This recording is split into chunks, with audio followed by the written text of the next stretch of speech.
disampaikan oleh Bapak. Ya, Bapak Kepala Sekolah kita yaitu Bapak Abdul Mukmin, SPD MPD Fathul Alaihi Masur. Bismillahirrahmanirrahim. Assalamualaikum warahmatullahi wabarakatuh. Alhamdulillah wa syukurillah wa ni'matillah wa la haula wa la quwwata illa billah. Rabbi syrahli wa yassir li amri wahlul 'uqdatam min lisani yafqahu qawli. Yang saya hormati Bapak Ibu dan Guru sedang satu. Pertama-tama mari kita sama-sama memanjatkan puja dan puji serta syukur kita kehadirat Allah Subhanahu wa taala atas segala limpahan rahmat hidayahnya. Alhamdulillah pada hari ini kita masih diberikan sehat walafiat, masih diberikan kesempatan untuk sama-sama kita berkumpul di tempat ini, tidak lain dan tidak bukan dalam rangka untuk diskusi diseminasi budaya positif terkait dengan rangkaian kegiatan CGP Bapak Sehingga. Salawat dan salam senantiasa tercurah limpahkan kepada junjungan Nabi besar Muhammad SAW. Bapak dan Ibu yang saya hormati, hari ini adalah agenda kegiatan yang mungkin sudah berkali-kali Pak Endang memberikan satu kegiatan diskusi. Ini adalah bagian daripada rangkaian kegiatan calon guru penggerak. Bapak dan Ibu, tentu saja apa yang nanti disampaikan Pak Endang kita mensupport, mengapresiasi, mudah-mudahan apa yang beliau sampaikan ini menular kepada kita semua, yang tadinya tidak paham menjadi paham, yang tadinya tidak mengerti jadi mengerti. Intinya kegiatan diskusi ini dalam rangka salah satu adalah kegiatan yang sudah dijadwalkan dari BPKP. Jadi salah satu bagian daripada tugas seorang CGP untuk melaksanakan kegiatan-kegiatan sesuai dengan jadwal. Tentu saja saya berharap pada Bapak dan Ibu yang kumpul di tempat ini, saya memberikan saran agar Bapak dan Ibu bisa mengikuti kegiatan ini sampai selesai. Kemudian saran terakhir dari kami sebagai pimpinan kepala sekolah, tentu ini ada positifnya. CGP banyak kegiatan, mudah-mudahan nanti adanya perubahan yang lebih baik lagi. Jangan sampai kegiatan-kegiatan yang sekarang dilakukan dari tahap-tahapan, sampai tahapan nanti terakhir sampai bulan apa Pak Endang? Sampai September begitu saja lewat, tidak ada makna dan tidak ada output yang baik. Jadi mudah-mudahan Bapak dan Ibu yang belum berminat atau belum termotivasi untuk kegiatan CGP, dari kegiatan ini menjadi terinspirasi, kemudian terbawa hal-hal yang positifnya. Saya juga pernah menyampaikan ke Pak Endang, jadikan Pak Endang sebagai agen perubahan. Artinya Pak Endang memberikan sesuatu yang positif, tolong nanti diikuti oleh teman-teman. Karena apa yang dilakukan Pak Endang adalah satu keinginan agar sekolah ini akan lebih baik lagi ke depan. Jadikan Pak Endang ini sebagai agen perubahan yang lebih baik lagi, lebih baik dari yang sebelum-sebelumnya. Tentunya program-program CGP ini banyak sekali Bu, kalau mau diikuti, mau diterapkan. Kita salah satu bagian dari kegiatan dinas pendidikan yang harus terus mensupport, yaitu program Merdeka Mengajar. Di situ Merdeka Mengajar itu banyak hal yang positif, nanti bisa digali dari komunitas belajar, dari CGP yang sudah ada, Sekali lagi saya ucapkan selamat melaksanakan kegiatan ini. Mudah-mudahan hasilnya nanti luar biasa dan bisa menular kepada rekan-rekan yang lain. Itu saja yang bisa saya sampaikan. Assalamualaikum warahmatullahi wabarakatuh. Waalaikumsalam warahmatullahi wabarakatuh. Terima kasih Bapak Kepala Sekolah atas sambutannya. Untuk meningkat rangkaian acara yang kedua, yaitu pemaparan diseminasi budaya positif, menyebarkan pemahaman dan pengalaman menerapkan budaya positif positif di lingkungan SDN Sri Amur 01. Saya persilakan Bapak Saendang SPD CGP Angkatan 10 Kabupaten Bekasi, dipersilakan dengan segala hormat. Bismillahirrahmanirrahim. Assalamualaikum warahmatullahi wabarakatuh. Coba Bu gurunya, semangat pagi. Alhamdulillah masih semangat ya. Pagi menjelang siang. Yang saya hormati Bapak Kepala SDN Sri Amur 01, alhamdulillah sudah hadir di tengah-tengah kita semua, serta rekan-rekan sejawat Bapak dan Ibu guru SDN Sri Amur 01 yang alhamdulillah pada pagi hari ini dapat meluangkan waktunya sejenak untuk mengikuti kegiatan diseminasi budaya positif yang telah saya lakukan. Insya Allah akan saya berikan informasi dan hal-hal lainnya terkait dengan budaya positif. Silakan. Coba Bu, sebelum saya mulai, biar agak fokus. Bu, ini berapa Bu? Yang ini? Kalau yang ini? Yang ini? Ikuti kata-kata saya. Ini. Yang ini. Kalau yang ini. Kalau yang ini. Yang ini. Yang ini? Ya, belum fokus ternyata ya. Ya, Bu Pepi udah fokus ini. Nih, coba ya dengerin ya. Biar fokus. Ini. Yang ini. Kalau yang ini. Yang ini. Yang ini dua ya. Iya, terima kasih. Alhamdulillah udah fokus ya. Mudah-mudahan masih biar fokus. Ya, terkait apa yang ingin saya sampaikan pada kesempatan ini. Ya, yang belum paham nanti bisa berbagi dengan teman yang lainnya. Terkait dengan budaya positif ya. Membangun budaya positif berarti membangun generasi yang bertanggung jawab, yang bertindak karena dorongan faktor internal ya. Budaya itu kan sesuatu yang baik ya. Suatu apa ya? Kebiasaan ya Bapak Ibu ya. Kebiasaan yang harus selalu kita lakukan dan ini menjadi tumbuh, menjadi sebuah karakter bagi peserta didik kita ya. Jadi kebiasaan ini akan menjadi apa ya, bagian dari kebiasaan peserta didik kita ya. Positif itu sesuatu yang baik, betul kata Bu Yanti. Positif adalah sesuatu yang baik. Nah, kalau budaya positif berarti kita bagaimana membentuk karakter para peserta didik kita agar mempunyai karakter yang baik ya. Makanya disebut dengan budaya positif. Nah, bagaimana caranya untuk mewujudkan hal atau budaya baik itu? Tentunya banyak ya kegiatan yang harus kita tanamkan kepada para peserta didik kita. Nah, di sini ada 5 konsep utama dalam menerapkan budaya positif ya. Jadi untuk menanamkan budaya positif di sekolah, jadi ada 5 konsep utama. Yang pertama ada yang disebut dengan disiplin positif. Kemudian yang kedua ada teori motivasi, hukuman dan penghargaan. Yang ketiga ada posisi kontrol guru.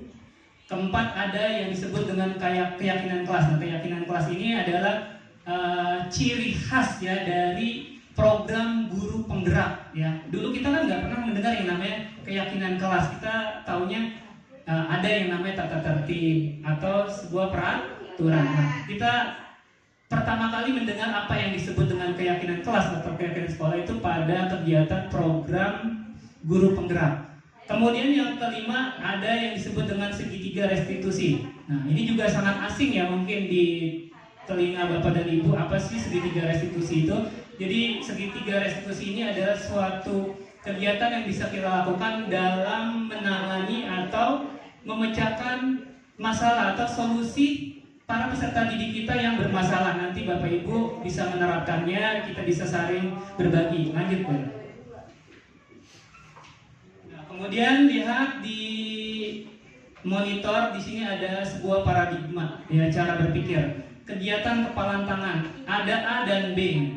Anda dan teman Anda, ya, bapak atau ibu dan teman ibu. Sobeklah secari kertas kecil, tuliskan benda atau sesuatu yang sangat berharga untuk ibu. Letakkan di salah satu tangan, kemudian genggam benda tersebut dengan segala daya, segala cara. Buatlah sebuah kepalan. Coba ibu kepalkan. Ya, kepalkan. Berarti itu yang ibu di dalam kepalan ibu itu sesuatu yang berharga, sangat penting, punya nilai yang luar biasa. Perlu nggak dipertahankan? Perlu. Nah, teman ibu akan mencoba dengan sekuat tenaga, dengan berbagai cara untuk meminta ibu memberikan benda tersebut. Bisa boleh membujuk, ayo buka pokoknya gitu ya. Atau dengan apa tuh? Mengancam, menghardik, atau dengan yang halus merayu, ayo dong buka. Atau bisa jadi menyuapnya, kasih amplop gitu ya. Ayo buka, enggak mau gitu ya. Kasih amplop mungkin. Kemudian apa tuh? Apa saja yang bisa dilakukan si B untuk si A ini dapat membuka kepalanya? Ya, kira-kira bapak dan ibu si A nih, ya si A yang sedang mengepalkan tangannya, kira-kira mau nggak membukanya? Nggak akan mau. Tergantung apa? Tergantung dari apa itu yang si B lakukan. Kalau si B-nya Kan dari ancaman bisa aja membuat orang jadi takut, menghardik atau merayu, bisa aja terbujuk rayuan menyuap, siapa tahu dompetnya isinya tebel, bisa merubah keyakinan seseorang kan. Jadi tinggal tergantung dari si ahli tersebut, keteguhannya, keistiqomahannya dalam dirinya. Masya Allah, luar biasa. Kasih tepuk tangan buat Bu Haji Baria. Ya, luar biasa apa yang disampaikan pendapatnya ini sangat tepat sekali ya. Jadi si A ya, walaupun barang itu sangat berharga, kalau dia terkena bujuk rayu kata Bu Haji tadi, ataupun dengan cara diancam, biasanya guru itu ngancam sama murid, buka pasti ya, karena ada rasa takut gitu ya. Ya. Kemudian kata Bu Haji katanya bisa saja dibuka, benar ya, bisa saja dibuka kepalan tangan itu walaupun benda itu sebetulnya sangat berharga gitu ya. Coba Bu Ella lanjut. Ya, siapa sesungguhnya yang memiliki kontrol? Ya, di sini. Dr. William Lesser dalam kontrol teori atau teori kontrol yang kemudian berubah menjadi choice theory atau teori pilihan mengatakan semua perilaku memiliki tindakan. Nih, yang tadi Bu Haji sampaikan, hanya Anda yang bisa mengontrol diri Anda. Betul sekali. Anda tidak bisa mengontrol orang lain. Itu siapa maksudnya ya? Jadi apa yang kita lakukan yang bisa mengontrol diri kita, kita sendiri. Orang lain siapapun itu tidak mungkin bisa mengontrol. Artinya apa? Ada faktor internal, faktor dari dalam diri, ya, dari dalam diri kita sendiri. Sekuat apapun, ya, atau untuk mempertahankan benda itu, kalau kita punya kontrol yang baik, dirayu, nggak mau, dikasih amplop, nggak mau, gitu. Setebal apapun, ya betul Pak Lulu ya. Ya, mudah-mudahan itu yang akan kita bangun keyakinan seperti itu ya Pak Lulu ya. Jadi, iya, posisi kontrol itu ada pada diri sendiri. Orang lain tidak bisa mengontrol, walaupun ada masukan, ada iming-iming dan lain sebagainya. Semua lagi dikembalikan kepada orang itu sendiri. Ya, lanjut. Nah, selanjutnya Dr. William Lesser meluruskan beberapa miskonsepsi yang terjadi, kesalahannya tentang makna kontrol. Tadi kontrol kan dikatakan hanya diri sendiri yang bisa mengontrol. Nah, di sini ada yang namanya ilusi guru mengontrol murid. Guru katanya bisa mengontrol murid, gitu. Yakin nggak Bu? Yakin nggak guru bisa mengontrol muridnya? Kan tadi dikatakan posisi kontrol ada pada diri mereka sendiri. Ya, kalau melihat dari ilusi guru mengontrol murid, guru ingin mengontrol murid, sebetulnya susah ya Bu ya, karena dikembalikan lagi kepada diri sendiri. Kemudian ilusi bahwa kritik dan membuat orang merasa bersalah dapat menguatkan karakter. Ya, jadi misalnya gini, membuat orang merasa bersalah. Kamu datang terlambat. Nah, gara-gara kamu akhirnya teman-teman kamu terganggu. Nah, itu si anak itu akan menjadi merasa bersalah, ya, merasa bersalah. Iya ya, gara-gara saya akhirnya, kan kita juga sama sering begitu ya, merasa aduh jadi merasa bersalah nih, nggak enak gara-gara saya tolak, akhirnya acara tidak jadi. Nah, itu ya. Kemudian ilusi bahwa semua penguatan positif efektif dan bermanfaat. Kemudian lanjut, ilusi bahwa orang dewasa memilih hak yang untuk memaksa. Nah, jadi biasanya begitu ya, orang dewasa, guru itu kecenderungan untuk memaksa muridnya, ya. Lanjut Bella. Ya. Disiplin positif. Lanjut. Ya, makna disiplin positif dalam apa sih disiplin positif ya? Disiplin positif ini adalah suatu hal yang dilakukan dalam rangka menciptakan lingkungan positif. Salah satu strategi yang perlu kita tinjau kembali adalah penerapan disiplin di sekolah kita. Apakah telah efektif?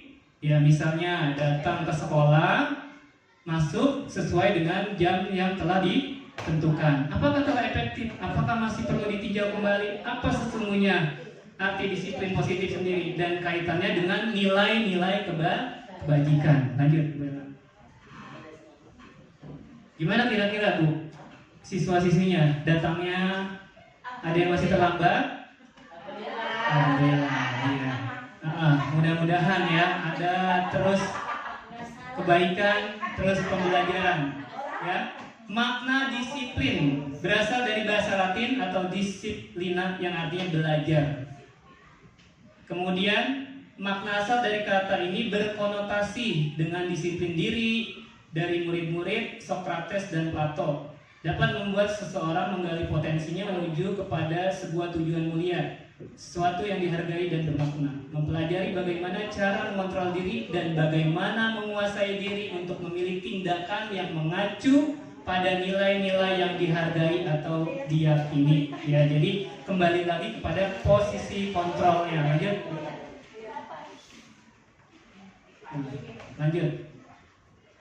Ya, lanjut. Nah, yang tadi, ini nilai-nilai kebajikan universal di sekolah yang mengacu kepada 6 ya. Ada 6 nilai kebajikan universal, yaitu terdapat pada profil pelajar Pancasila. Nah, ini sebetulnya karakter, ya, karakter atau nilai-nilai kebajikan yang harus kita tanamkan di sekolah dan membentuk pribadi para peserta didik dengan karakter yang pertama, beriman dan bertakwa kepada Tuhan Yang Maha Esa dan berakhlak mulia. Kira-kira apa makna dari dimensi ini? Kira-kira apa? Dapat menjalankan ibadahnya, ya, ibadah sesuai dengan agama dan kepercayaannya masing-masing. Kemudian berakhlak mulia, artinya sopan santun, betul, ya. Kemudian lagi cinta kepada alam, masuk gak?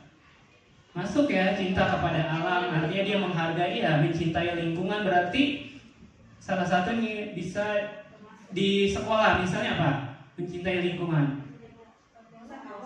Ya, good sekali. Membuang sampah pada tempatnya, itu bagian dari mencintai alam atau berakhlak mulia. Kemudian dimensi yang kedua ada mandiri. Nah, mandiri ini dapat apa ya, selalu melakukan gitu ya, melakukan kegiatan tanpa adanya bantuan atau dipaksa gitu ya, atau bisa mengerjakan gitu ya tanpa adanya bantuan dari orang lain. Kemudian bernalar kritis, dimensi ketiga bernalar kritis. Ini sering nih ya, apalagi akhir-akhir ini dengan adanya sosial media, itu luar biasa. Bapak Ibu bisa memahami nggak tentang bernalar kritis? Kayak gimana misalnya? Misalnya kita dapat informasi nih, ya. Biasanya kalau di status di WhatsApp yang di-share gitu kan, dibagikan. Langsung nggak Ibu bagikan lagi?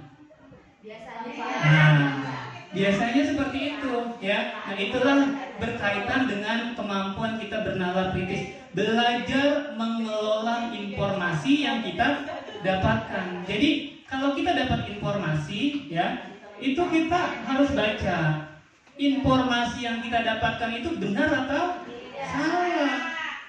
sumbernya terpercaya atau tidak. Ini yang disebut dengan fitnah namanya biasanya. Baru dapat informasi, tiba-tiba ya hoax, betul.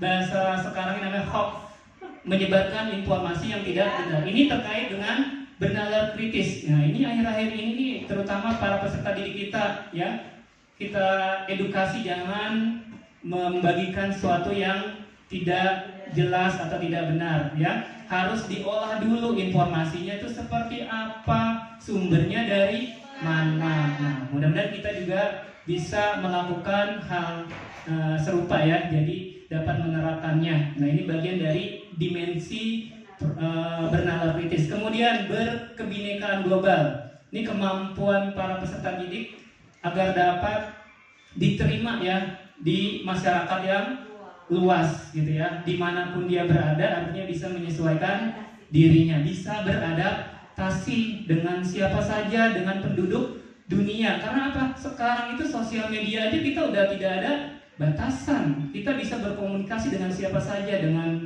orang luar negeri, ya, bisa gitu ya. Jadi bagaimana kita menyiapkan para peserta didik menjadi manusia yang punya kebinekaan global. Jadi punya wawasan, bisa punya empati dan tanggung jawab. Kemudian dimensi yang keempat ada bergotong royong. Nah, hubungannya gotong royong ini yang harus kita bangun di sekolah adalah budaya berkolaborasi, bekerja sama. Apa saja yang bisa kita lakukan? Ya, salah satunya adalah piket, bisa. Jadi, ya, karena budaya-budaya ini kan sudah ada sejak dulu, gitu ya. Jangan sampai budaya yang sudah ada, ini budaya bangsa kita ya, bergotong royong. Ini sudah melekat banget dari zaman nenek moyang. Jangan sampai budaya yang sudah ada dengan kemajuan teknologi, kemajuan zaman, akhirnya budaya-budaya yang sudah ada, budaya yang sudah baik ini menjadi hilang. Piketlah dihilangkan dari sekolah, ada nggak? Nah, itu sebetulnya ya. Harusnya apa? Piket harus terus, ya, dilakukan oleh para peserta didik. Nah, gurunya lah yang mengontrol gimana seharusnya. Jangan sampai orang tua yang piket atau menyewa atau gimana gitu ya biasanya. Ya, harus membangun kerjasama. Orang tua boleh dilibatkan karena ini bagian dari kolaborasi, gotong royong, membersihkan lingkungan sekolah bersama-sama. Sudah kita lakukan, alhamdulillah sudah jalan, ya. Kemudian kreatif. Nah, kreatif ini menimbulkan gagasan atau ide yang baru.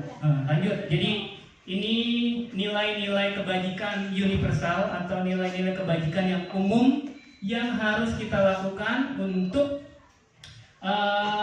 menanamkan kepada para peserta didik kita. Jadi ada 6 dimensi yang terdapat dari profil pelajar Pancasila. Apa kira-kira nih yang kegiatan-kegiatan positif yang bisa kita tumbuhkan, kita bangun, kita tanamkan agar karakter tersebut terpatri dan mempunyai kesadaran para peserta didik untuk melakukannya sendiri.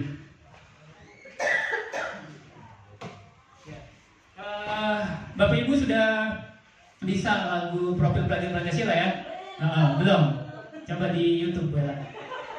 Kita nyanyi ya? Belum ya? Coba.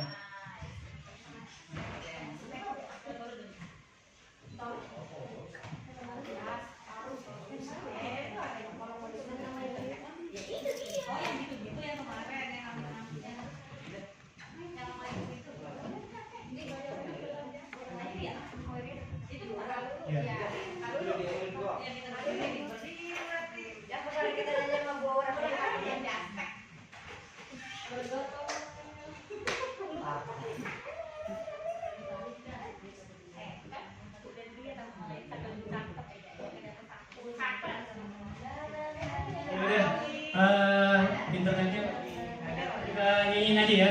Oke, 1, 2, 3. Pelajar Pancasila beriman dan bertakwa pada Tuhan yang Esa dan berakhlak mulia, berkebinekaan global, gotong royong mandiri, kreatif dan bernalar kritis.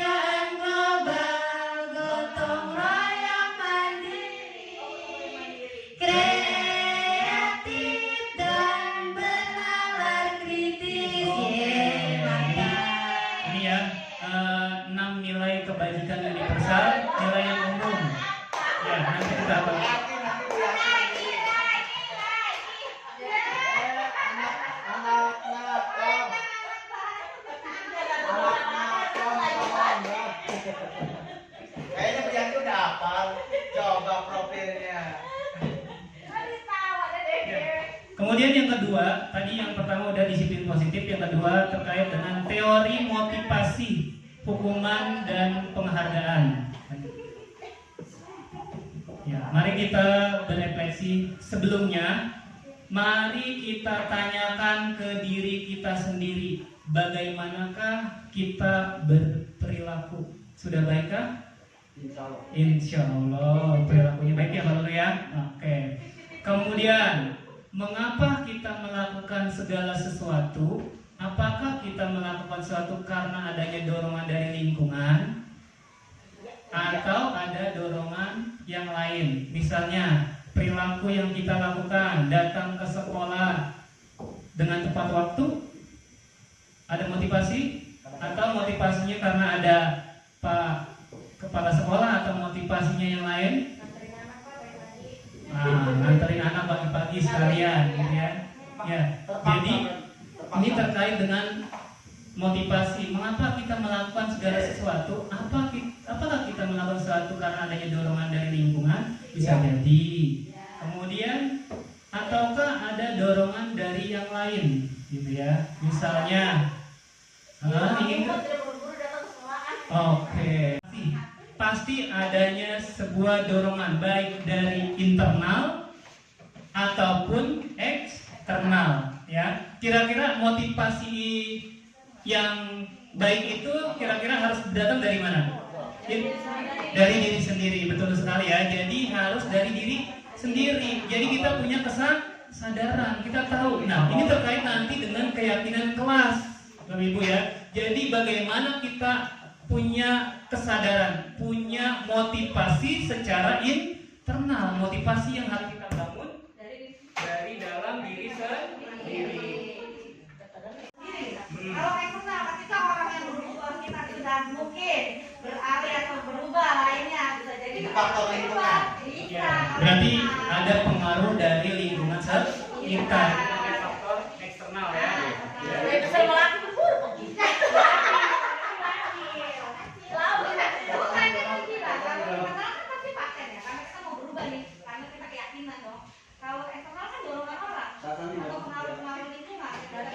Contoh konkretnya gini Bu, kalau Pak Endang memberikan nilai positif, ya kan, mengerjakan administrasi itu bagian daripada, ya kan, eksternal, ya kan, contoh baik. Jadi ibu akan tergugah. Bisa jadi. karena malu.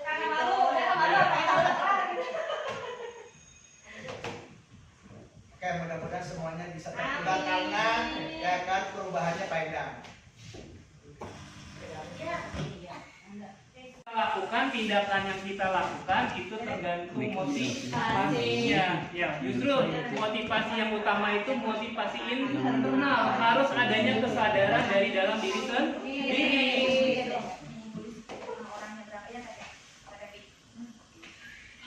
Nah, yang ketiga, teori motivasi perilaku manusia.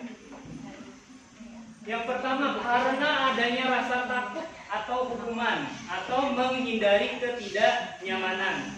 Ya, ini biasanya sering kita lakukan, harus datang cepet-cepet nih, ya, karena adanya rasa takut, ya. Kemudian yang kedua, untuk mendapatkan suatu penghargaan, bisa berupa benda atau senyuman.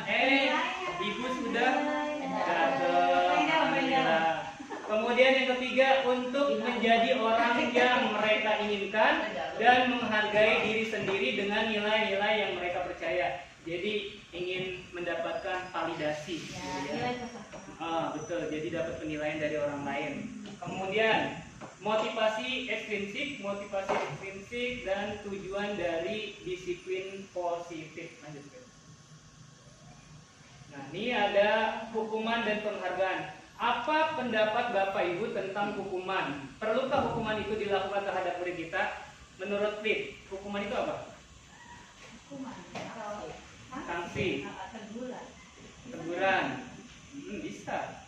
Kalau ke murid biasanya kalau murid melakukan kesalahan datang terlambat, kira-kira apa?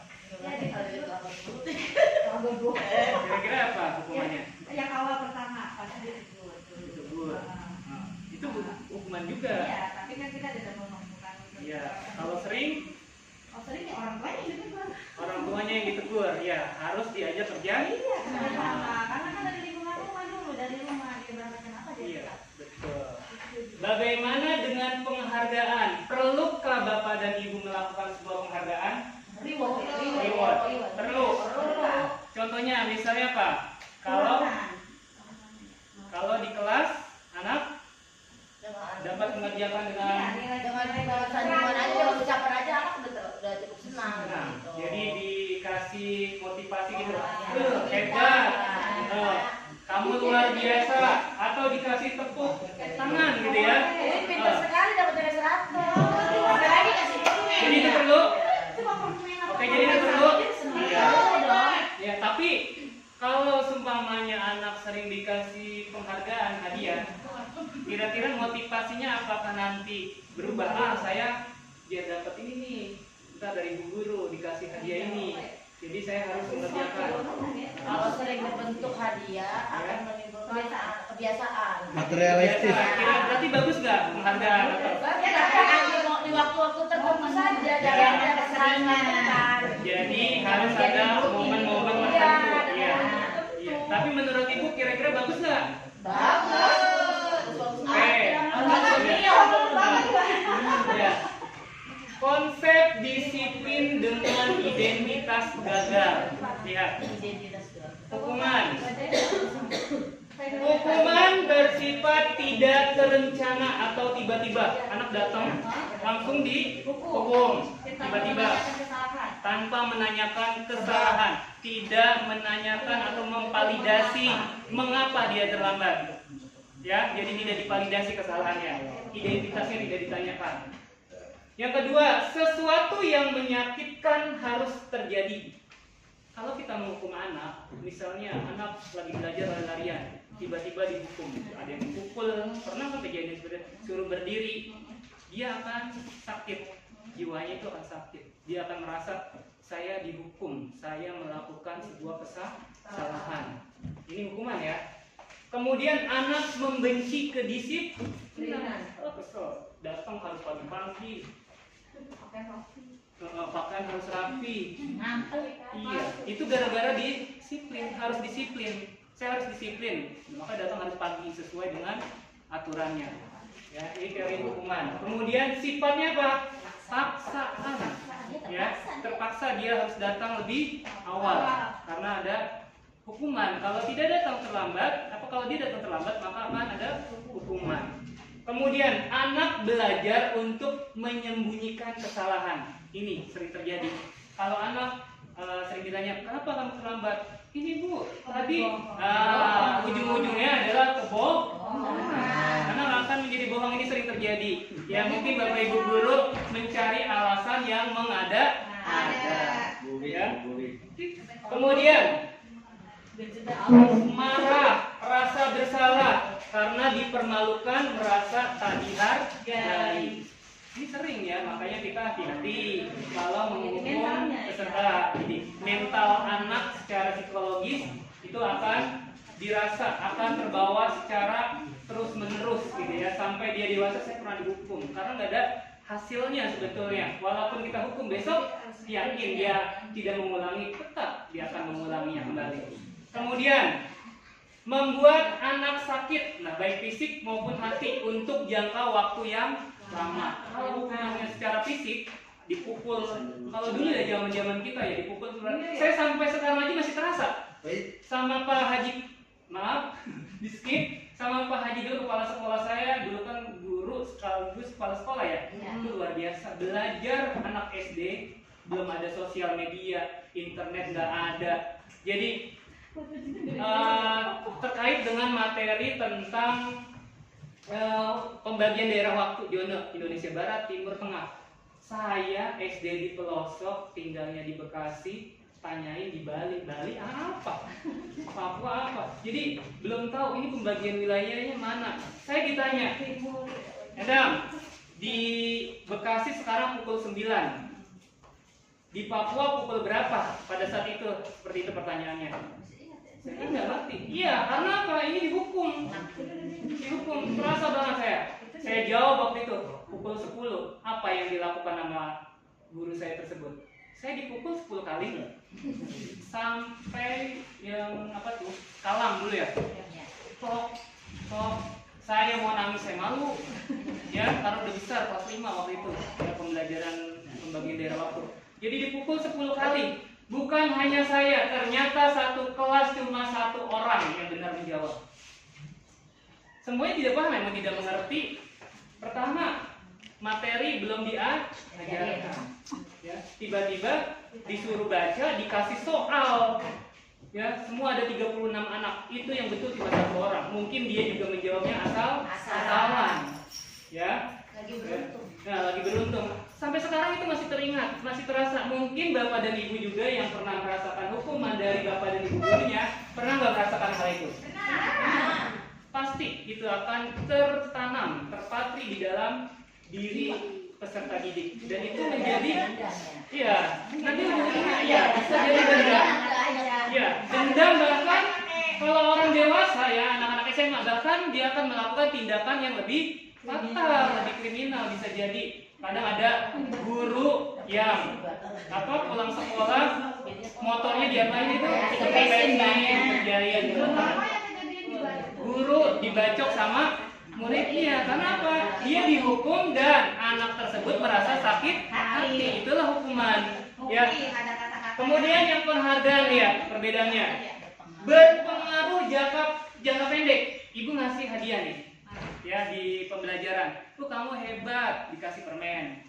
Itu pada saat itu aja dia merasa senang. Besoknya lupa. Sudah lupa. Itu penghargaan ya, hanya berlaku di jangka pendek. Kalau hukuman tadi sampai jangka panjang, masih diingat terus, yakin gitu ya. Kemudian penghargaan tidak efektif ya, jadi tidak efektif untuk mendisiplinkan siswa. Kemudian penghargaan merusak hubungan ya, jadi hubungan antar teman gitu. Dia merasa anak tersebut yang paling dihargai. Kemudian menghukum dengan sistem ranking, anak yang tidak ranking akan merasa terhukum dan orang tuanya pun akan merasa gagal mendidik anaknya. Makanya kita tidak ada lagi namanya ranking. Karena takutnya orang tua atau anak saya mencap diri saya adalah orang yang bodoh. Anak itu membranding dirinya sebagai anak yang pintar. Jadi seperti itu. Jangan sampai gara-gara perankingan ada perasaan-perasaan pada diri peserta didik kalau dia merasa bodoh, merasa pintar. Karena sejatinya setiap anak itu adalah cerdas. Dia punya kecerdasan atau kemampuan pada bidangnya masing-masing. Ya, jadi ya hanya dibutuhkan sebuah proses, karena orang yang cerdas itu dia akan terus belajar.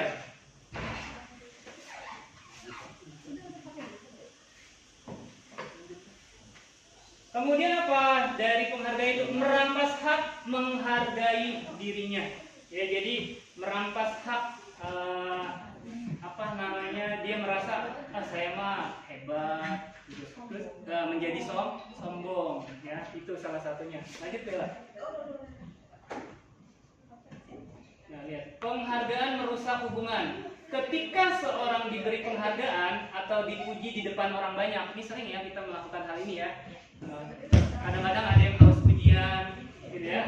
Maka yang lain akan merasa iri. Nah, sama tadi, anak dikasih hadiah tadi tuh ya, misalnya pengumuman kelulusan. Ada pasti di antara anak-anak yang lain merasa iri, merasa tidak diperhatikan oleh orang tuanya. Makanya saya tadi tidak sedikit pun menginformasikan kepada orang tua untuk memberikan hadiah apapun, kecuali semuanya akan mendapatkan hak yang sama dari orang tuanya. Pasti ada rasa iri, merasa cemburu, ini hebat banget, orang tuanya memperhatikan, beda dengan diri saya. Makanya saya mencoba untuk meminimalisir masalah hal-hal semacam itu. Kemudian, jika seorang guru sering memberikan penghargaan kepada murid-muridnya, besar kemungkinan murid-muridnya termotivasi hanya untuk menyenangkan gurunya. Senang pasti gurunya, ya. Kemudian mereka tidak akan bersikap jujur kepada guru tersebut, ya. Kemudian penghargaan menciptakan persaingan di dalam kelas dan persaingan menciptakan kecemasan. Ya, kalau kita sering memberikan penghargaan, itu pasti anak-anak yang lain juga sama akan menimbulkan rasa saling berlomba-lomba ya untuk mencari sebuah penghargaan. Itu bagus sebetulnya, cuman banyak hal-hal yang tidak baiknya.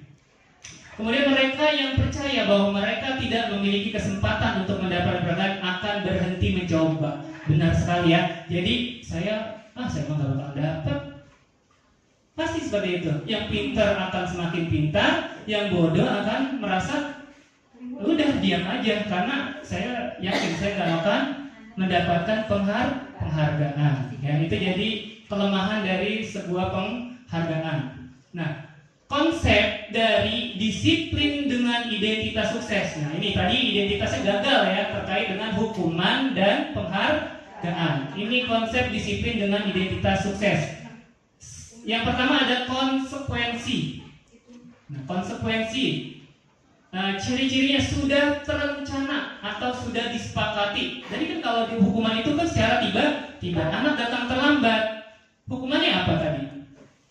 Misalnya lari keliling lapangan, sering itu dulu terjadi ya. Kalau saya dulu SD begitu, datang terlambat, mengutin sampah satu sekolah itu dipungutin, ya, untuk mendapatkan hasil dari hukuman yang dilakukan oleh peserta didik. Tapi kalau konsekuensi sudah terencana atau sudah disepakati, jadi kita menyepakatinya. Kemudian sesuatu harus terjadi. Anak menghargai disiplin, stimulus atau rangsangan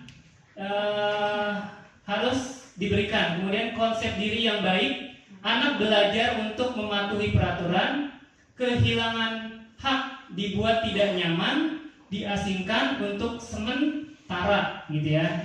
Kemudian membuat anak merasa tidak nyaman dalam jangka waktu pendek, jadi hanya sebentar saja.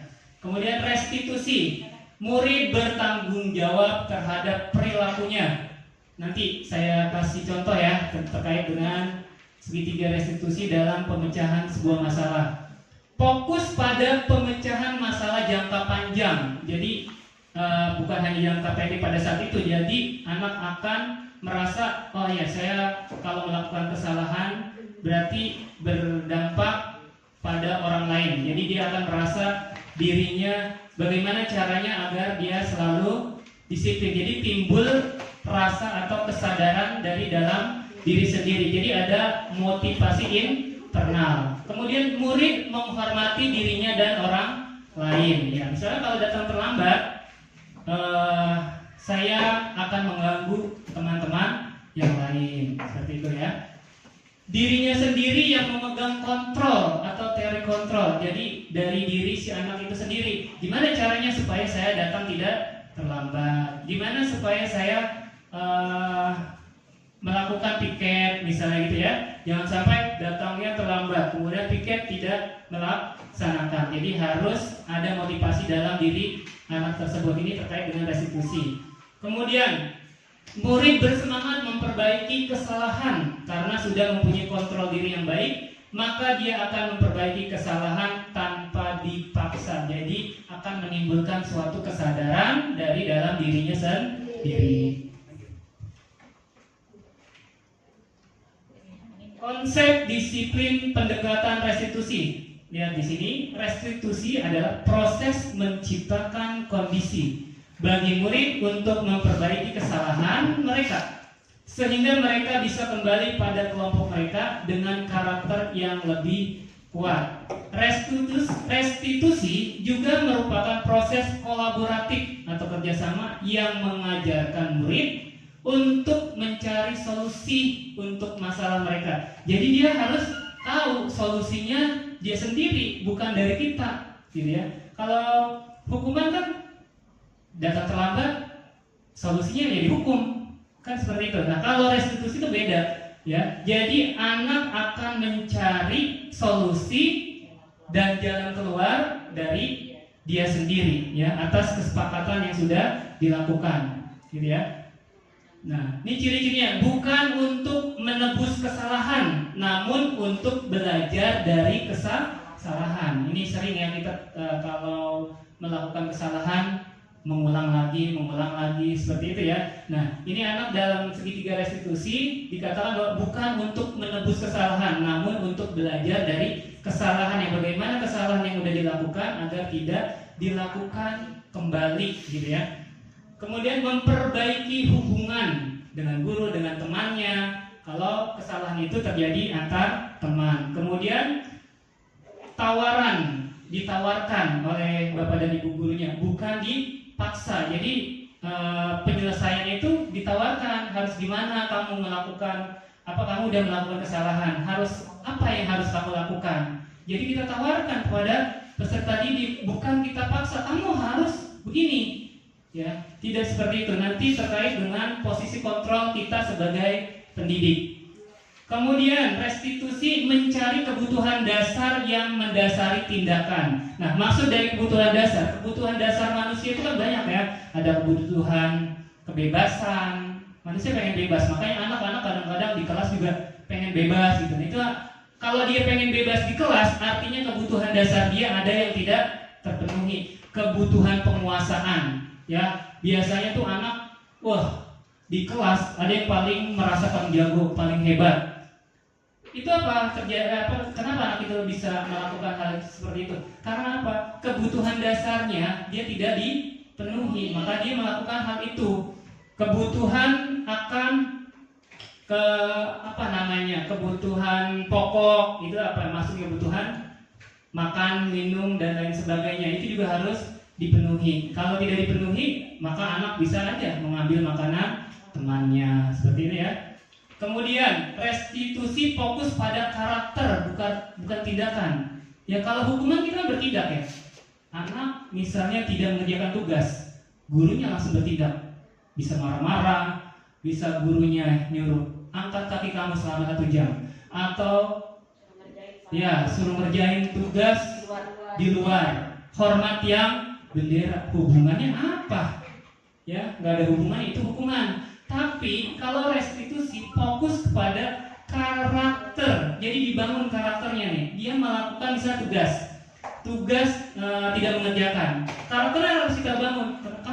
Kita validasi dulu, kita tanyakan identitas kenapa kamu tidak mengerjakan tugas. Kadang-kadang kita guru tidak melakukan tahapan-tahapan seperti itu, langsung menjudgment, langsung kamu keluar. Gitu kan? Nah, seperti itu. Makanya kita coba membangun identitas-identitas yang gagal menjadi identitas-identitas yang sukses. Restitusi fokus pada solusi, jadi mencari jalan keluar dari permasalahan peserta didik. Jadi kalau ada permasalahan yang dialami oleh peserta didik, yang kita carikan adalah solusi bersama dengan mereka. Kita buat keyakinan kelasnya seperti apa. Misalnya kalau datang terlambat, kalau selama ini kan kita selalu menghukum gitu ya, biasanya seperti itu.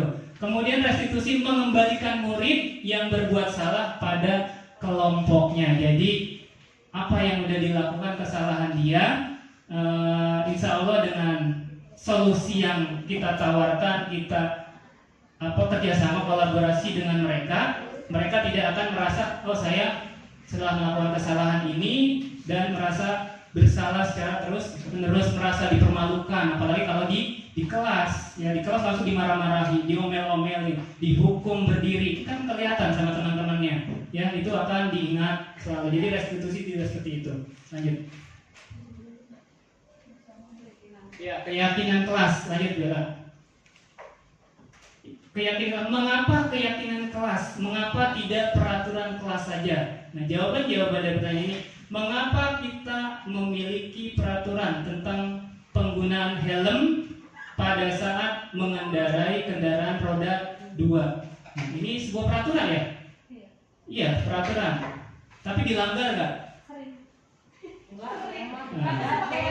Iya.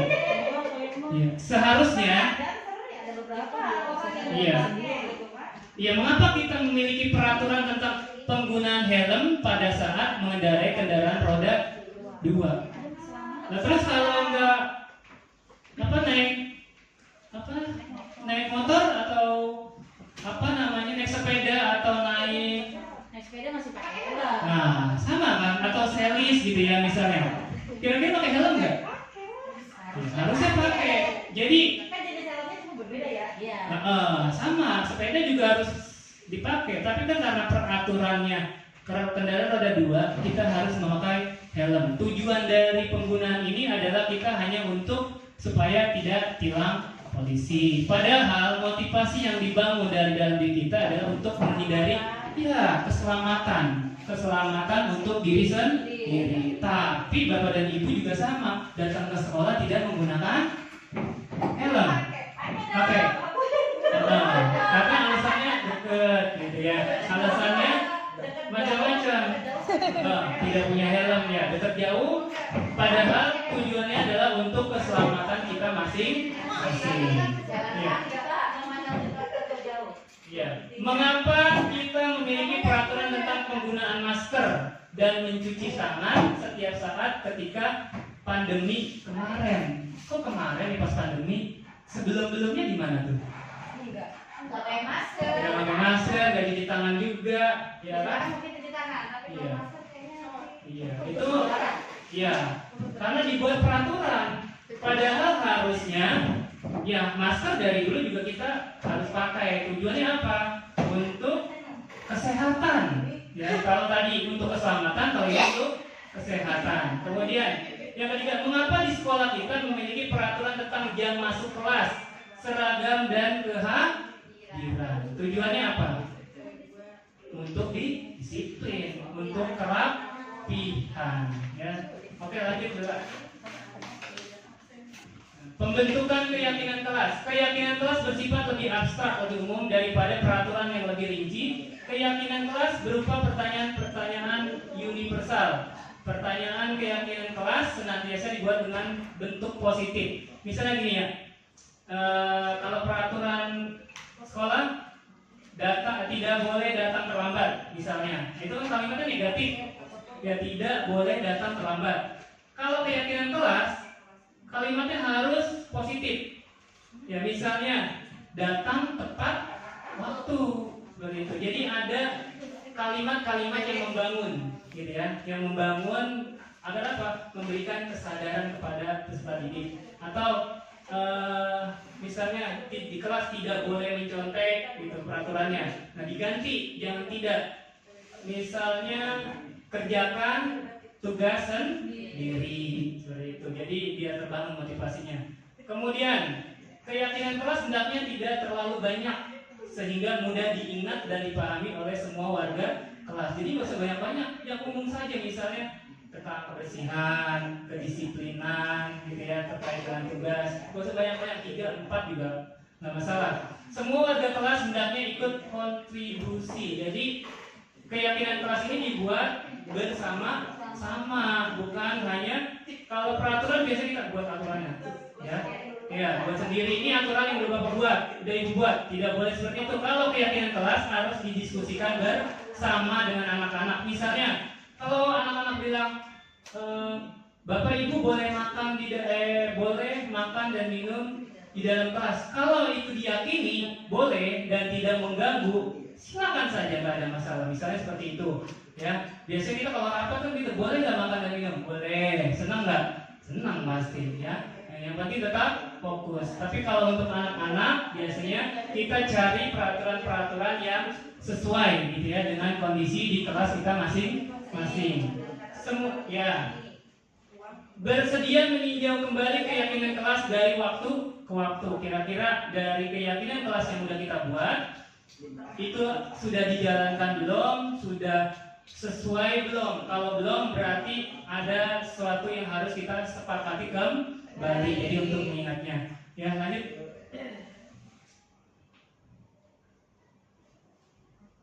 Langkah-langkah pembentukan keyakinan kelas. Pertama, memunculkan peraturan. Jadi peraturannya Ibu buat dulu nih sama anak-anak. Ayo buat peraturan. Tidak boleh mencontek, tidak boleh telat datang ke sekolah. Kemudian lagi jangan membuang sampah sembarangan. Nah, itu misalnya tiga peraturan yang sudah kita buat. Kita ubah kalau keyakinan kelas tidak seperti terjadikan kalimat yang positif. Tadi misalnya tidak boleh datang terlambat ke sekolah, jadi datang tepat waktu. Kemudian tidak boleh mencontek apa? Mengerjakan sendiri. Kemudian tidak boleh membuang sampah sembarangan, ganti dengan jaga kebersihan atau buanglah sampah pada tempatnya. Itu seperti itu. Lanjut Bella.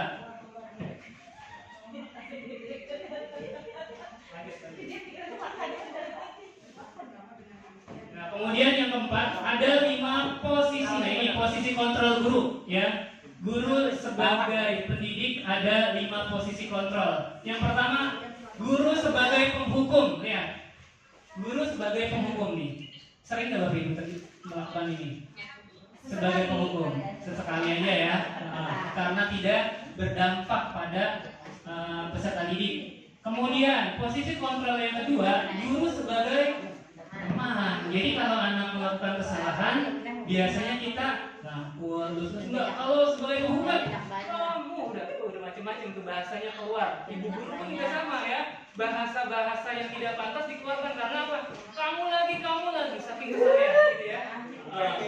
Iya, biasanya seperti itu ya. Jadi posisi kontrol kita kalau sebagai teman, kamu tadi buang sampahnya sembarangan, gitu ya.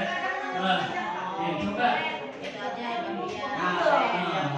Sering gitu ya.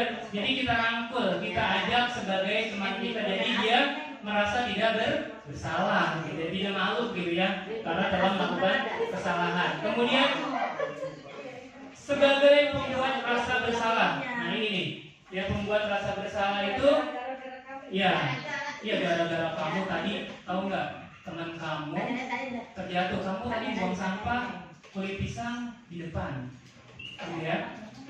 Terus gara-gara kulit sampah pisang tadi, teman kamu akhirnya terjatuh.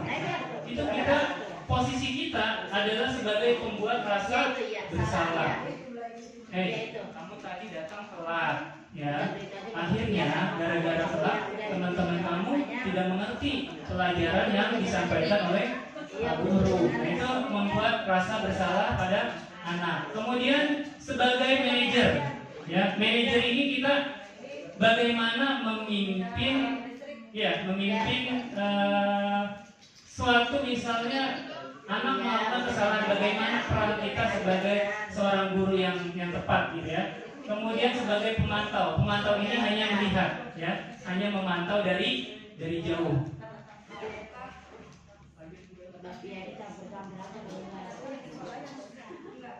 Nah, ini coba Bapak lihat, ada video ilustrasi 5 posisi kontrol murid.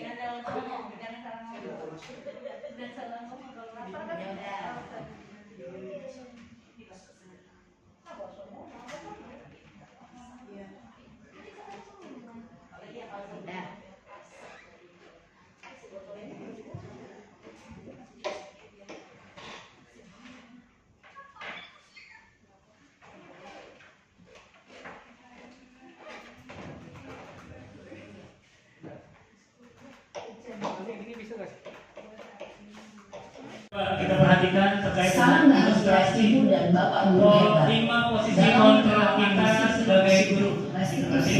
Salah satu program yang dikembangkan adalah 5 posisi kontrol. 5 posisi kontrol dalam restitusi adalah proses perjalanan seorang pendidik agar dapat mengenali dirinya. Pada video kali ini, kita akan membahas tentang 5 posisi kontrol yang dikembangkan oleh Dayan Gosen dan contoh penerapannya. Wid kira-kira masuk kemana Wid nih? Ya. Ini posisi kontrol kita sebagai guru yang harus kita 5 posisi lakukan. kontrol itu adalah 1. Posisi penghukum. 2. Posisi pembuat merasa bersalah. 3. Posisi teman. 4. Posisi memantau atau monitor. Dan 5. Posisi manajer. Untuk lebih memahami kelima posisi tersebut, mari kita saksikan kasus Naren yang terlambat hadir 20 menit di sekolah dan melihat bagaimana kelima posisi kontrol dalam menghadapi masalah tersebut. Yang pertama, sebagai guru, sebagai penghukum, jika siswa melakukan kesalahan, ya galak banget bu gurunya.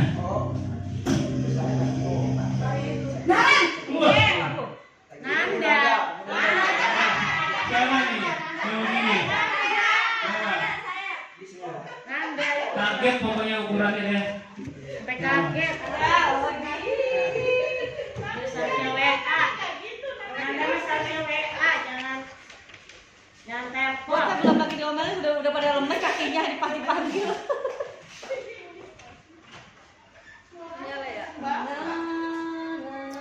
Nggak mau dia neng itu neng.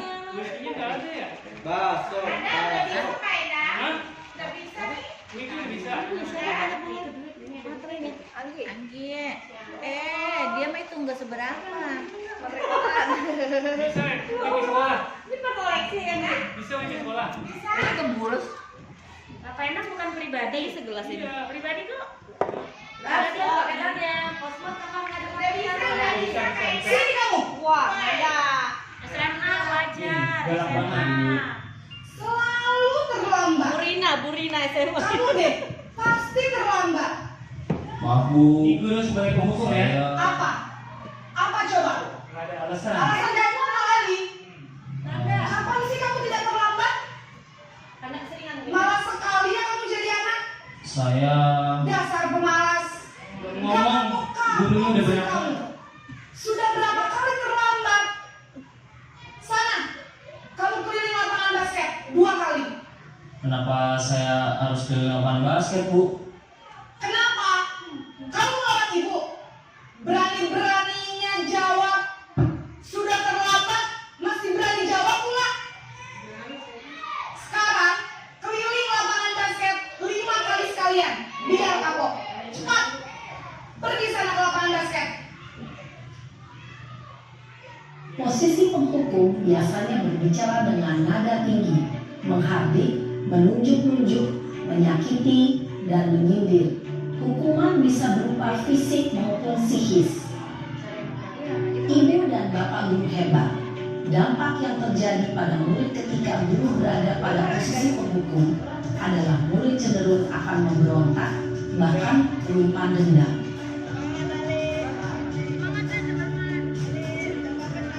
Posisi yang kedua, posisi membuat merasa bersalah.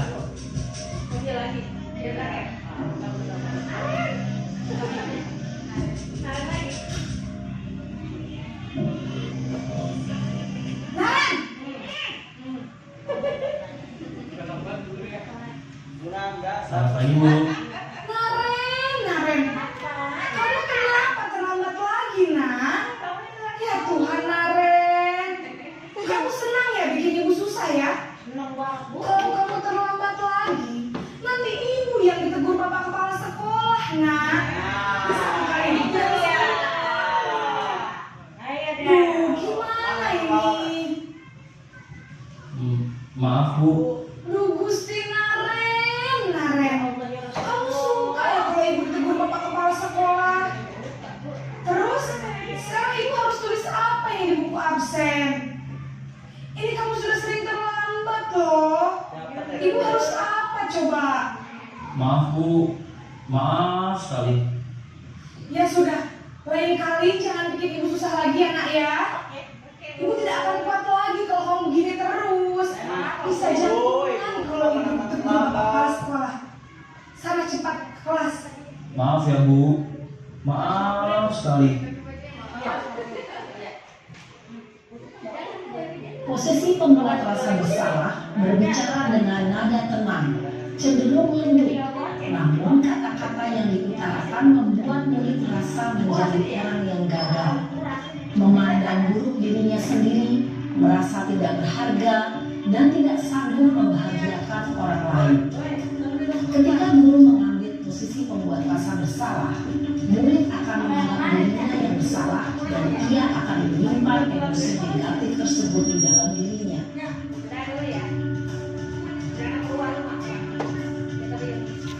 Nah ini posisi kita sebagai teman ya, memposisikan diri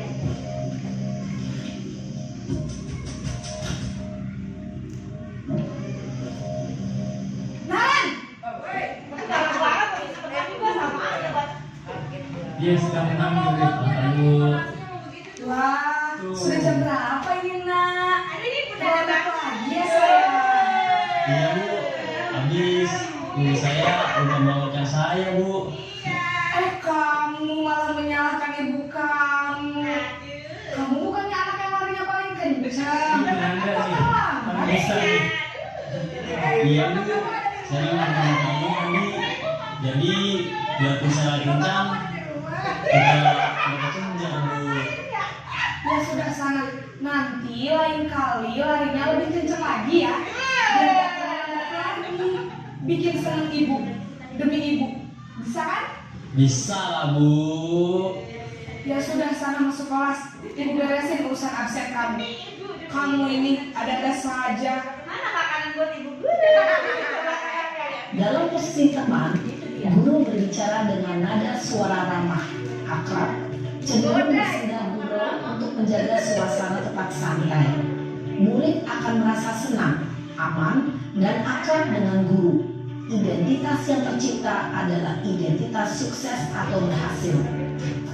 Namun, perlu diingat, karena ini masih dorongan eksternal, maka ada faktor ketergantungan dari murid kepada orang tertentu. Di sini, guru aksennya, sehingga di lain waktu, murid bisa berperilaku baik, namun hanya kepada orang-orang tertentu saja.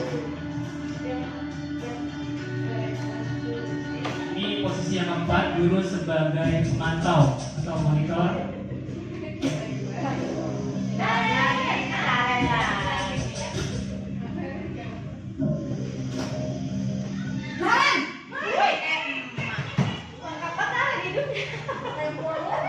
Selamat pagi Bu. Naren, apa peraturan sekolah kita tentang jam berapa kita harus masuk sekolah, nak?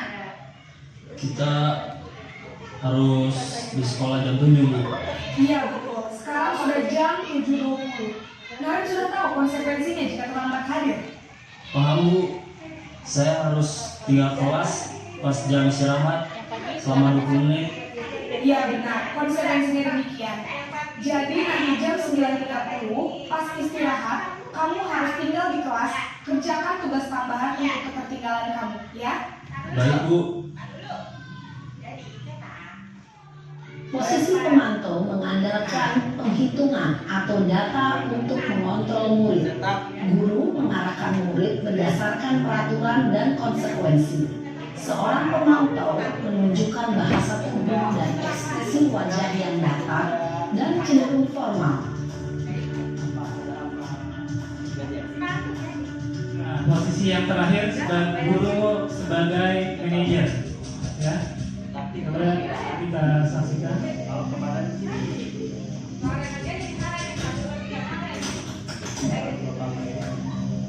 Naren!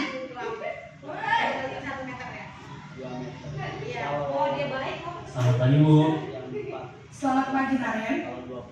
Maaf Bu, saya terlambat. Iya, sekolah masuknya jam 7, sekarang sudah jam 7.20.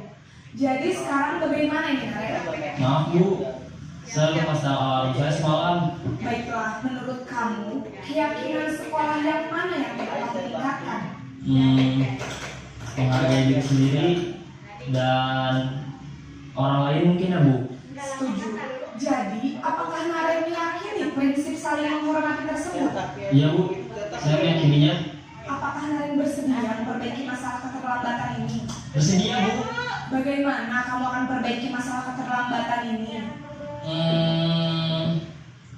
Saya akan coba untuk tidak lupa menyetel alarm saya Bu. Baik, kalau Naren lupa menyetel alarm di rumah, ada orang yang kira-kira bisa bantu mengingatkan tidak? Ada Bu, kakak saya, Kak Emma. Ada lagi selain Kak Emma? Selain Kak Emma, ada ibu saya. Baik, jadi yang mengingatkan Naren adalah Kak Emma dan ibu kamu ya? Kira-kira akan mulai setel alarm kapan nih Naren? Setelah pulang sekolah, akan segera saya lakukan. Baik, jadi Naren akan setel alarm untuk bangun besok pagi dan akan diingatkan oleh kakak dan ibunda Naren ya. Ada lagi yang mungkin perlu dilakukan Naren agar tidak terlambat bangun lagi? Tidak ada Bu. Baik Naren, Terima kasih untuk kerjasama kamu. Sekarang kamu perlu kembali ke kelas untuk belajar. Baik Bu, terima kasih.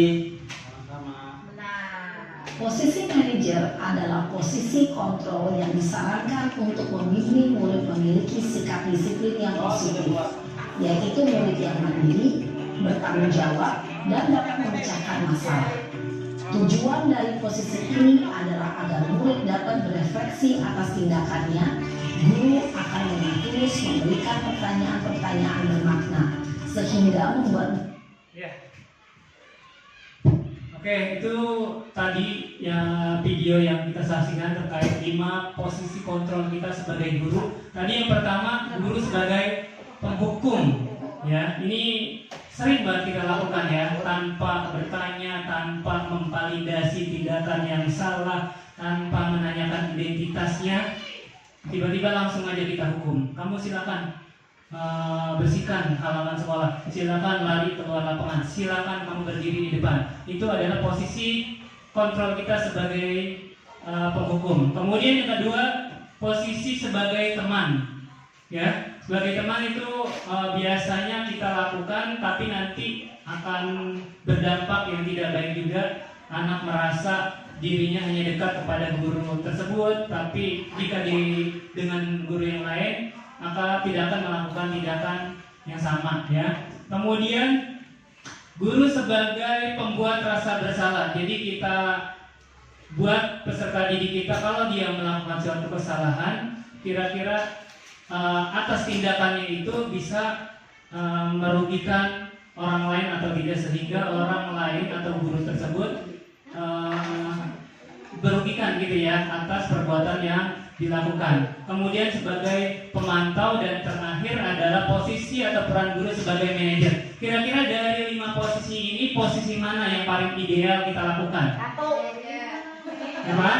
Manajer ya. Nah, jadi tindakan atau posisi kontrol kita sebagai guru yang paling baik adalah posisi sebagai manajer, karena di situ peran kita bagaimana caranya kita mencari sebuah solusi terhadap permasalahan peserta didik. Nah, kemudian konsep yang kelima adalah segitiga restitusi. Nah, ini suatu yang baru buat kita semua. Saya juga baru pelajari. Alhamdulillah, dalam segitiga restitusi kita mengenal ada 3 tahapan.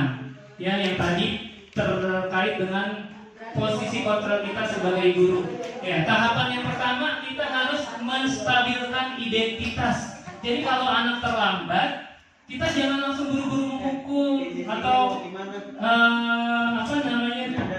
menjudgment atas kesalahannya. Jadi kita harus menstabilkan identitasnya dulu. Kenapa kamu datang terlambat? Ditanya dulu ya.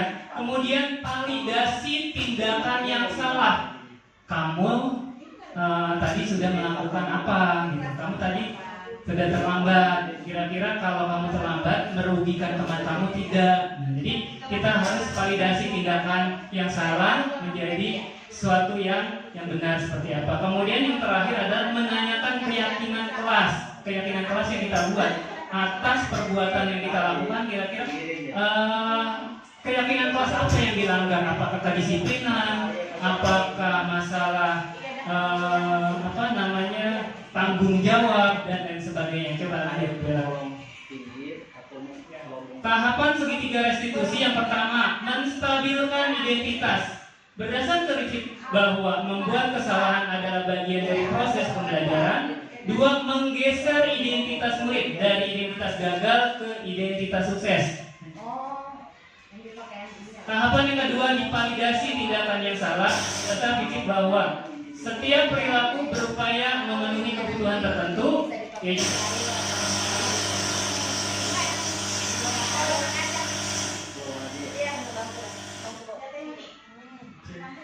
ya, jadi mengenali dan mengakui kebutuhan murid dapat memperbaiki hubungan dengan murid.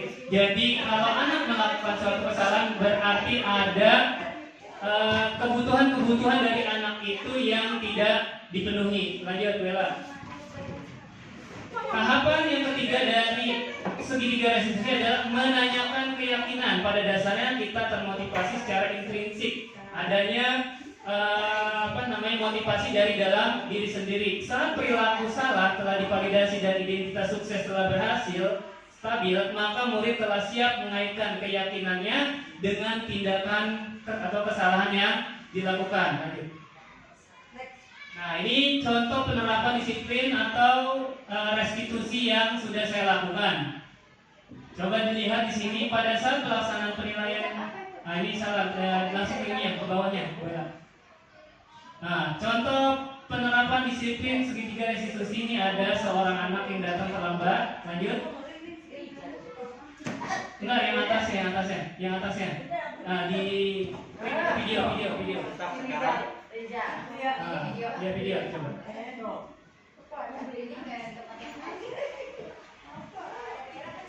Oh, iya ini. Bun Anda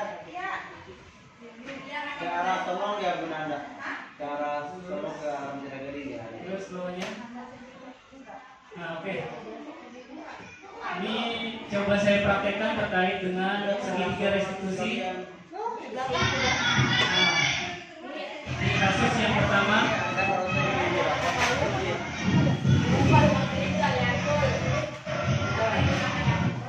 Si dapat ini ya.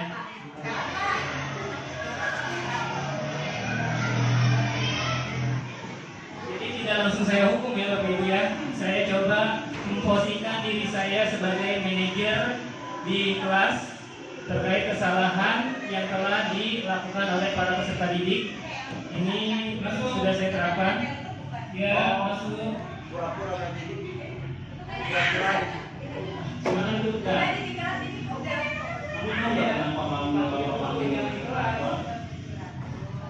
Ya, akhir-akhir ini Bapak perhatikan. Kamu sering datang pura-pura nih.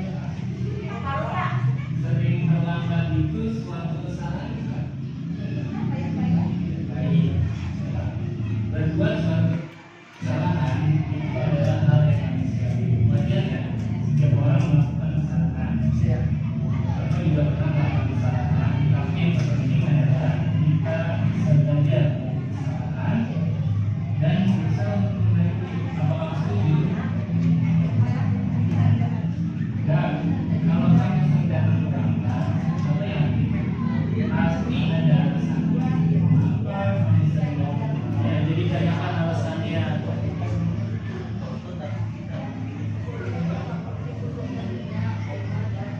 Karena sih begadang ini sudah apa? Main TikTok terus.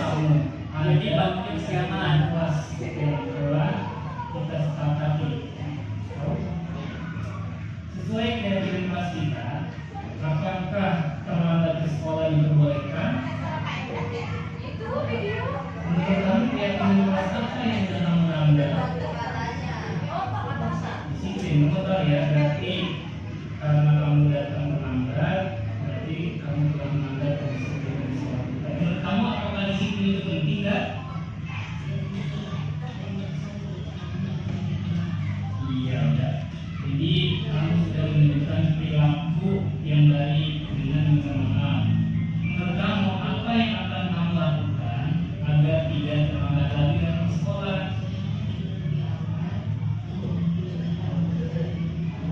Bagus sekali. Jadi kamu sudah tahu solusinya ya. Jadi kalau kamu yang terlambat, cari tahu solusinya sendiri. Ya jangan kita yang jangan cari. Jadi dia tahu solusinya apa. Ya. Sekarang silakan kamu kembali ke ini. Sering datang terlambat karena sering tidur larut malam, kemudian main tiktokan. Kita panggil dengan tahapan segitiga restitusi, tanyakan keyakinan kelasnya seperti apa dan solusinya biar mereka sendiri yang tahu. Jadi dia kalau dia melakukan kesalahan dia tahu, oh berarti apa yang harus saya lakukan gitu ya, agar kesalahan itu tidak diulang kembali. Lanjut, Bu. Ya, yang ini. Yang kedua. Nah, ada videonya. Oke, ya.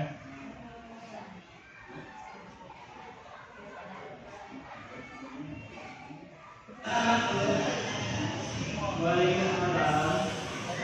Ini kelas kasus-kasus ini memang sering terjadi di sekolah ya.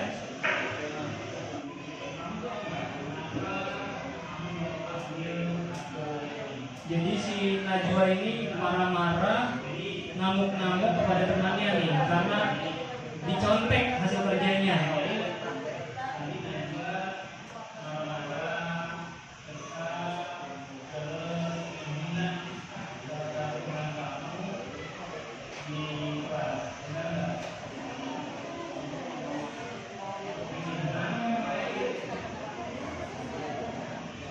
Dia banting-banting mainan apa barang-barang temannya gara-gara dicontek. Ya.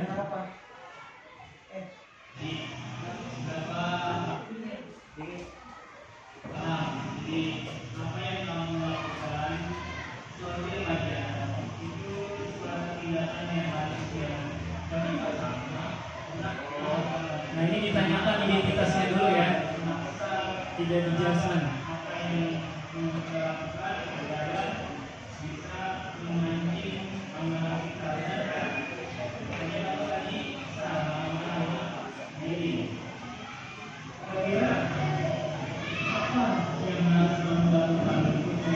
Menanyakan keyakinan kelasnya. Ya, sabar. Kamu tidak paham ya, jadi kalau ada teman-teman sebaiknya kamu lakukan pendapat. Karena kamu membuat solusi seperti itu. Terima kasih karena misalkan kamu membantu.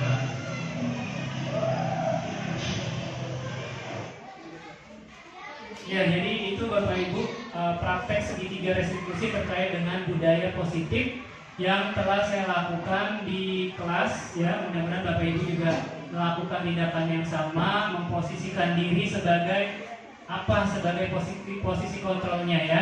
Apakah penghukum, apakah pembuat rasa bersalah, manajer kah, seperti apa ya. Jadi saya kira posisi-posisi kontrol seperti itu harus kita lakukan. Karena permasalahan yang ada di sekolah, terutama peserta didik, itu banyak sekali. Dan segitiga restitusi menjadi sebuah solusi buat kita para pendidik, bagaimana kita menerapkan